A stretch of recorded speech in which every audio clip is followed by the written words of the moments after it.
ओम जयंती मंगला काली भद्रकाली कपालिनी दुर्गा क्षमा शिवा धात्री माता स्वाहा स्वधा नमस्तुते। काली काली महाकाली काली के परमेश्वरी काली के दक्षिणेश्वरी सर्वानंदे कहे देवी दुर्गे देवी नमस्तुते। बंधुजनों, आज हम माँ दुर्गा श्री दुर्गा सप्तशती का प्रथम अध्याय का कथा सुनेंगे। तो बोलिए जय माता दी, जय माता दी, जय माता दी। मार्केंड जी बोले, सूर्य के पुत्र सावर्णी जो 8वें मुनि कहे जाते हैं, उनकी उत्पत्ति की कथा विस्तार पूर्वक कहता हूँ, सुनो। सूर्य कुमार महाभाग सावर्णी भगवती महामाया के अनुग्रह से जिस प्रकार मनवंतर के स्वामी हुए वही प्रसंग सुनाता हूँ। पूर्व काल की बात है। स्वारोचिस मनवंतर सूरथ नाम के एक राजा थे जो चैत्र वंश में उत्पन्न हुए थे। उनका समस्त भूमंडल पर अधिकार था। वे प्रजा का अपने औरस पुत्रों की भांति धर्म पूर्वक पालन करते थे। तो भी उस समय कोला विध्वंसी नाम के क्षत्रिय उनके शत्रु हो गए। राजा सूरथ की दंड नीति बड़ी प्रबल थी। उनका शत्रुओं के साथ संग्राम हुआ। यद्यपि कोला विध्वंसी संख्या में कम थे तो भी राजा सूरथ युद्ध में उनसे परास्त हो गए। तब वे युद्ध भूमि से अपने नगर को लौट आए और केवल अपने देश के राजा होकर रहने लगे। किंतु वहां भी उन प्रबल शत्रुओं ने उस समय महाभाग राजा सूरथ पर आक्रमण कर दिया। राजा का बल क्षीण हो चला था, इसलिए उनके दुष्ट बलवान एवं दुरात्मा मंत्रियों ने वहां उनकी राजधानी में राजकीय सेना और खजाने को हथिया लिया। सूरत का प्रभुत्व नष्ट हो चुका था, इसलिए वे शिकार खेलने के बहाने घोड़े पर सवार हो वहां से अकेले ही एक घने जंगल में चले गए। वहां उन्होंने विप्रवर मेधा मुनि का आश्रम देखा, जहां कितने ही हिंसक जीव अपनी स्वाभाविक हिंसा वृत्ति छोड़कर परम शांत भाव से रहते थे। मुनि के बहुत से शिष्य उस वन की शोभा बढ़ा रहे थे। वहां जाने पर मुनि ने उनका सत्कार किया और वे उन मुनि श्रेष्ठ के आश्रम पर इधर उधर विचरते हुए कुछ काल तक रहे। फिर ममता से आकृष्ट चित्त होकर वहां इस प्रकार चिंता करने लगे, पूर्व काल में मेरे पूर्वजों ने जिसका पालन किया था वही नगर आज मुझसे रहित है। पता नहीं मेरे दुराचारी भृत्यगण उसकी धर्म पूर्वक रक्षा करते हैं या नहीं। जो सदा मद की वर्षा करने वाला और शूरवीर था, वह मेरा प्रधान हाथी अब शत्रुओं के अधीन होकर न जाने किन भोगों को भोगता होगा। जो लोग मेरी कृपा धन भोजन पाने से मेरे सदा मेरे पीछे पीछे चलते थे, वे निश्चय ही अब दूसरे राजाओं का अनुसरण करते होंगे। उन अपव्ययी लोगों के द्वारा सदा खर्च होते रहने के कारण अत्यंत कष्ट से जमा किया हुआ मेरा वह खजाना खाली हो जाएगा। ये तथा और भी कई बातें राजा सूरथ निरंतर सोचते रहते थे। एक दिन उन्होंने वहां विप्रवर मेधा के आश्रम के निकट एक वैश्य को देखा और उससे पूछा, भाई तुम कौन हो? यहाँ तुम्हारे आने का क्या कारण है? तुम क्यों शोकग्रस्त हो और अणमने से दिखाई देते हो? राजा सूरथ का यह प्रेम पूर्वक कहा हुआ वचन सुनकर वैश्य ने विनीत भाव से उन्हें प्रणाम करके कहा। वैश्य बोला, राजन, मैं धनियों के कुल में उत्पन्न एक वैश्य हूँ। मेरा नाम समाधि है। मेरे दुष्ट स्त्री पुत्रों ने धन के लोभ से मुझे घर से बाहर निकाल दिया है। मैं इस समय धन, स्त्री और पुत्रों से वंचित हूँ। मेरे विश्वसनीय बंधुओं ने मेरा ही धन लेकर मुझे दूर कर दिया है, इसलिए दुखी होकर मैं वन में चला आया हूँ। यहाँ रहकर मैं इस बात को नहीं जानता कि मेरे पुत्रों की, स्त्री की और स्वजनों की कुशल है या नहीं। इस समय घर में वे कुशल से रहते हैं अथवा उन्हें कोई कष्ट है। वे मेरे पुत्र कैसे हैं? क्या वे सदाचारी हैं अथवा दुराचारी हो गए हैं? राजा ने पूछा, जिन लोभी स्त्री पुत्र आदि ने धन के कारण तुम्हें घर से निकाल दिया, उनके प्रति तुम्हारे चित्त इतना स्नेह का बंधन क्यों? वैश्य बोला, आप मेरे विषय में जैसे बात कहते हैं वह सब ठीक है, किंतु क्या करूं, मेरा मन निष्ठुरता नहीं धारण करता।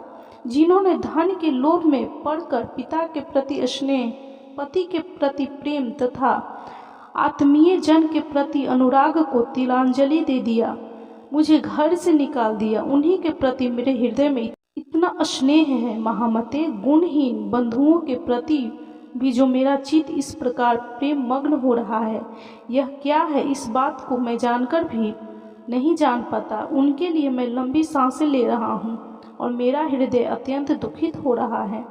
उन लोगों में प्रेम का सर्वथा अभाव है, तो भी उनके प्रति जो मेरा मन निष्ठुर नहीं हो पाता, इसके लिए मैं क्या करूं? मार्केंड जी कहते हैं, ब्राह्मण तदंतर राजाओं में श्रेष्ठ सूरत और वह समाधि नामक वैश्य दोनों साथ साथ मेधा मुनि की सेवा में उपस्थित हुए और उनके साथ यथा योग्य न्यायानुकूल विनयपूर्ण बर्ताव करके बैठे। तत्पश्चात वैश्य और राजा ने कुछ वार्तालाप आरंभ किया। राजा ने कहा, भगवान, मैं आपसे एक बात पूछना चाहता हूँ, मुझे बताइए। मेरा चित्त अपने अधीन न होने के कारण वह बात मेरे मन को बहुत दुख देती है। जो राज्य मेरे हाथ से चला गया है, उसमें और उसके संपूर्ण अंगों में मेरी ममता बनी हुई है। हे मुनिश्रेष्ठ, यह जानते हुए भी कि अब वह मेरा नहीं है, अज्ञानी की भांति मुझे उसके लिए दुख होता है। यह क्या है? इधर यह वैश्य भी घर से अपमानित होकर आया है, इसके पुत्र स्त्री और भृत्यों ने इसे छोड़ दिया है, स्वजनों ने भी इसका परित्याग कर दिया है, तो भी यह उनके प्रति अत्यंत हार्दिक स्नेह रखता है। इस प्रकार यह तथा मैं दोनों ही बहुत दुखी हैं, जिसमें प्रत्यक्ष दोष देखा गया है।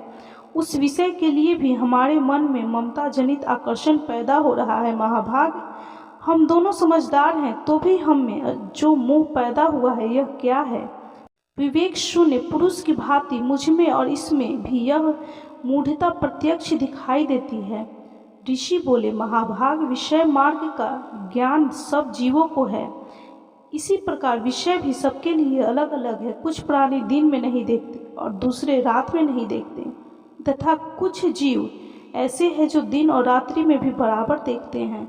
यह ठीक है कि मनुष्य समझदार होते हैं, किंतु केवल वे ही ऐसे नहीं होते। पशु, पक्षी और मृग आदि सभी प्राणी समझदार होते हैं। मनुष्यों की समझ भी वैसी ही होती है जैसे उन मृग और पक्षियों की होती है, तथा जैसी मनुष्यों की होती है वैसी ही उन मृग, पक्षी आदि की होती है। यहाँ तक यह तथा अन्य बातें भी प्रायः दोनों में समान है। समझ होने पर भी इन पक्षियों को तो देखें, ये स्वयं भूख से पीड़ित होते हुए भी मोहवश बच्चों की चोंच में कितने चाव से अन्न के दाने डाल रहे हैं। नरश्रेष्ठ, क्या तुम नहीं देखते कि ये मनुष्य समझदार होते हुए भी लोभवश अपने किए हुए उपकार का बदला पाने के लिए पुत्रों की अभिलाषा रखते हैं? यद्यपि उन सब में समझ की कमी नहीं है, तथापि वे संसार की स्थिति, जन्म मरण की परंपरा बनाए रखने वाले भगवती महामाया के प्रभाव द्वारा ममतामय भंवर से युक्त मोह के गहरे गर्त में गिराए गए हैं। इसलिए इसमें आश्चर्य नहीं करना चाहिए। जगदीश्वर भगवान विष्णु की योग निद्रा रूपा जो भगवती महामाया है, उन्हीं से यह जगत मोहित हो रहा है। वे भगवती महामाया देवी ज्ञानियों के भी चित्त को बलपूर्वक खींचकर मुंह में डाल देती हैं। वे ही इस संपूर्ण चराचर जगत की सृष्टि करती हैं, तथा वे ही प्रसन्न होने पर मनुष्यों को मुक्ति के लिए वरदान देती हैं। वे ही परा विद्या, संसार बंधन और मोक्ष की हेतुभूता सनातनी देवी तथा संपूर्ण ईश्वरों की भी अधीश्वरी हैं। राजा ने पूछा, भगवान, जिन्हें आप महामाया कहते हैं, वे देवी कौन है? ब्राह्मण, उनका आविर्भाव कैसा हुआ तथा उनके चरित्र कौन कौन हैं? ब्रह्मावेताओं में श्रेष्ठ महर्षि उन देवी का जैसा प्रभाव हो, जैसा स्वरूप हो और जिस प्रकार प्रादुर्भाव हुआ हो, वह सब मैं आपके मुख से सुनना चाहता हूँ। ऋषि बोले, राजन, वास्तव में तो वे देवी नित्य स्वरूपा ही हैं। संपूर्ण जगत उन्हीं का रूप है तथा उन्होंने समस्त विश्व को व्याप्त कर रखा है। तथापि उनका प्रकटे अनेक प्रकार से होता है, वह मुझसे सुनो। यद्यपि वे नित्य और अजन्मा है, तथापि जब देवताओं का कार्य सिद्ध करने के लिए प्रकट होती हैं, उस समय लोकों में उत्पन्न हुई कहलाती हैं।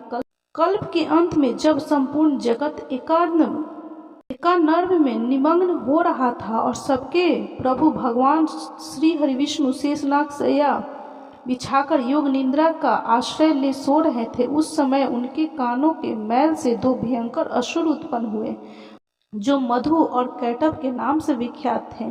वे दोनों ब्रह्मा जी का वध करने को तैयार हो गए। भगवान विष्णु के नाभि कमल में विराजमान प्रजापति ब्रह्मा जी ने जब उन दोनों भयंकर असुरों को अपने पास आया और भगवान को सोया हुआ देखा, तब एकाग्रचित होकर उन्होंने भगवान श्री हरि विष्णु को जगाने के लिए उनके नेत्रों में निवास करने वाली योग निद्रा का स्तवन आरंभ किया, जो इस विश्व की अधीश्वरी, जगत को धारण करने वाली, संसार पालन और संहार करने वाली तथा तेजः स्वरूप है भगवान विष्णु की अनुपम शक्ति है। उन्हीं भगवती निद्रा देवी की भगवान ब्रह्मा जी स्तुति करने लगे।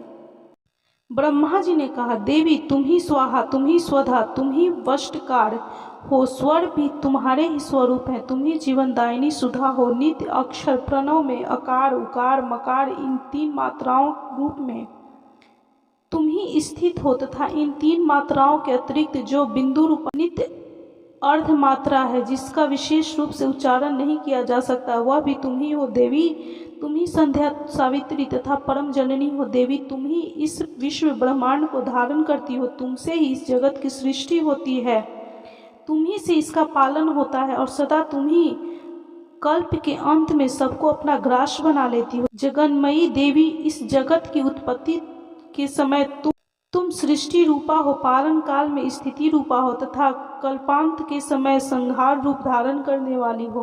तुम ही महाविद्या, महामाया, महामेधा, महास्मृति, महान महामोह रूपा, महादेवी और महासुरी हो। तुम ही तीनों गुणों को उत्पन्न करने वाली सबकी प्रकृति हो। भयंकर काल रात्रि, महारात्रि और मोह रात्रि भी तुम ही हो। तुम ही श्री, तुम ही ईश्वरी, तुम ही हीन, तुम ही बोध स्वरूपा बुद्धि हो। लज्जा, पुष्टि, तिष्टि, शांति, क्षमा भी तुम ही हो। तुम खड़ग धारणी, शूल धारणी, घोर रूपा तथा गदा, चक्र, शंख और धनुष्य धारण करने वाली हो। बाण, भुशुंडी और परिध ये भी तुम्हारे अस्त्र हैं। तुम सौम्य और सौम्यतर हो। इतना ही नहीं, जितने भी सौम्य एवं सुंदर पदार्थ हैं, उन सब की अपेक्षा तुम अत्यधिक सुंदरी हो। पर और अपर सबसे परे रहने वाली परमेश्वरी तुम ही हो। सर्व स्वरूपे देवी, कहीं भी सत असत रूप में जो कुछ वस्तुएं हैं और उन सब की जो शक्ति है, वह तुम ही हो।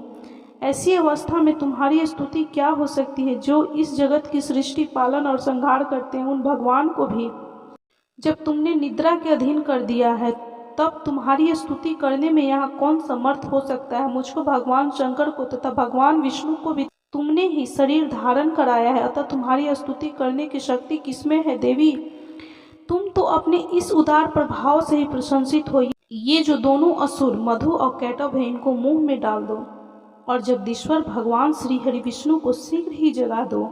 साथ ही इनके भीतर इन दोनों महान असुरों को मार डालने की बुद्धि उत्पन्न कर दो।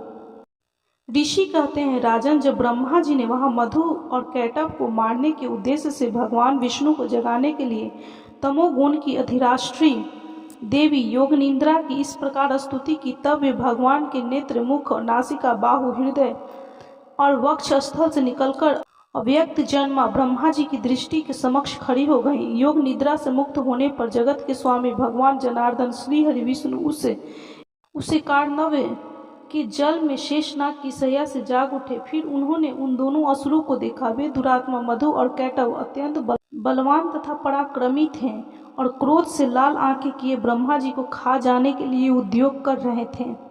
तब भगवान श्री हरि ने उठकर उन दोनों के साथ 5000 वर्षों तक केवल बाहु युद्ध किया। वे दोनों भी अत्यंत बल के कारण उन्मत्त हो रहे थे। इधर महामाया ने भी उन्हें मुंह में डाल रखा था, इसलिए वे भगवान विष्णु से कहने लगे, हम तुम्हारी वीरता से संतुष्ट हैं, तुम हम लोगों से कोई वर मांगो। श्री भगवान बोले, यदि तुम दोनों मुझ पर प्रसन्न हो तो अब मेरे हाथ से मारे जाओ। बस इतना सा ही मैंने वर मांगा है, यहाँ दूसरे किसी वर से क्या लेना है। ऋषि कहते हैं, इस प्रकार धोखे में आ जाने पर जब उन्होंने संपूर्ण जगत में जल ही जल देखा, तब कमल नयन भगवान से कहा, जहाँ पृथ्वी जल में डूबी हुई न हो वहीं हमारा वध करे। ऋषि कहते हैं, तब तथास्तु कहकर शंख, चक्र और गदा धारण करने वाले भगवान श्री हरि विष्णु ने उन दोनों के मस्तक अपनी जांघों पर रखकर चक्र से काट डाले। इस प्रकार ये देवी महामाया ब्रह्मा जी की स्तुति करने पर स्वयं प्रकट हुई थी।